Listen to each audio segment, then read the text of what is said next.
Bonjour à tous, on se retrouve pour la dernière partie de notre série HTML, donc qui portait sur les bases des formulaires. Et donc aujourd'hui, ça va porter sur la datation, donc tout l'input de type date. Donc on va voir exactement tous les types.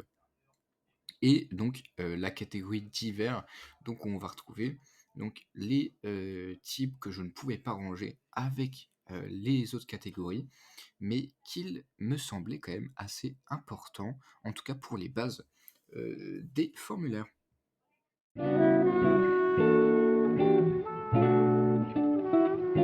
Ensuite, on passe à la catégorie de datation. Donc là, on va passer très vite, c'est vraiment rapide et simple. On a donc 5 exemples. C'est un peu tous la même chose, entre guillemets. Mais donc, on a un input de type time. Donc, on va pouvoir mettre l'heure, mais spécifiquement que l'heure que l'on veut.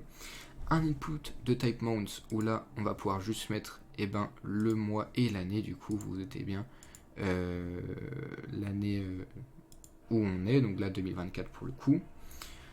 Ensuite l'input de type week où on va pouvoir mettre la semaine où on est, donc là pour le coup on peut choisir l'année, donc par exemple je vais mettre juin et je vais mettre la 27e semaine de la 27e semaine de 2026. Ensuite, on a l'input de type date, donc c'est la plus connue, la plus réputée, et donc celle-ci, on va pouvoir mettre une date spécifique, donc je retourne en 2026.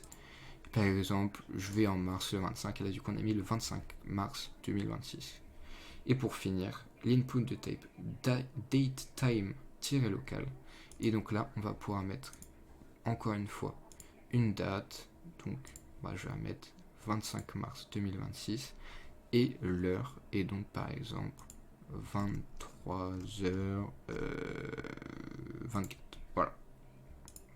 Et donc on a pu voir les différents types de datation donc possibles qu'on peut faire avec notre balise input.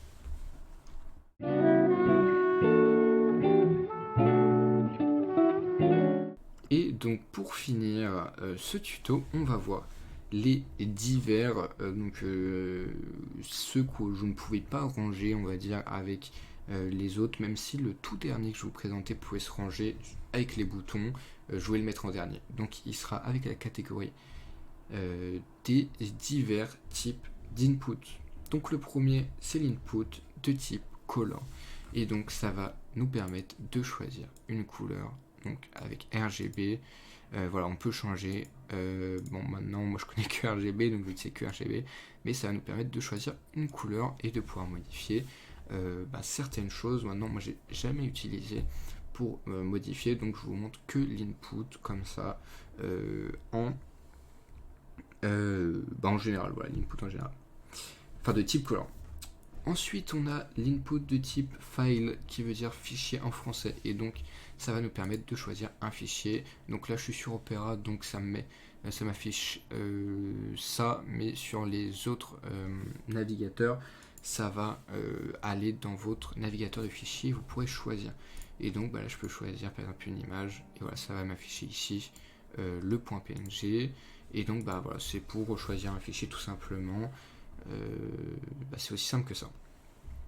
Ensuite, on a l'input de type range.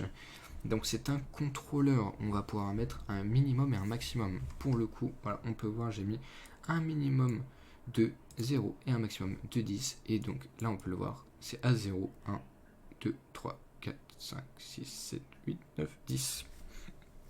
Voilà, donc ça, vous pourrez l'utiliser par exemple pour des tailles d'habits sur des sites de vente.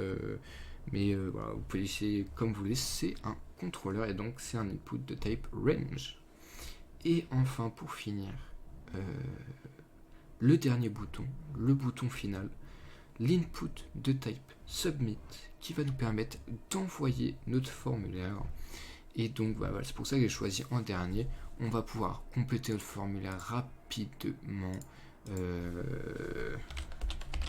Et on va voir, tac, on rend pas obligé de remplir tout, on met des dates au pif, tac, on choisit voilà des fichiers machin, et du coup on va envoyer notre fichier et on voit bien qu'il a été réinitialisé et que ça nous a ramené en fait sur notre page index.html et voilà que tout marche bien. Mais donc ce bouton va nous permettre d'envoyer notre formulaire. Merci beaucoup pour votre écoute. Je vous souhaite une excellente journée.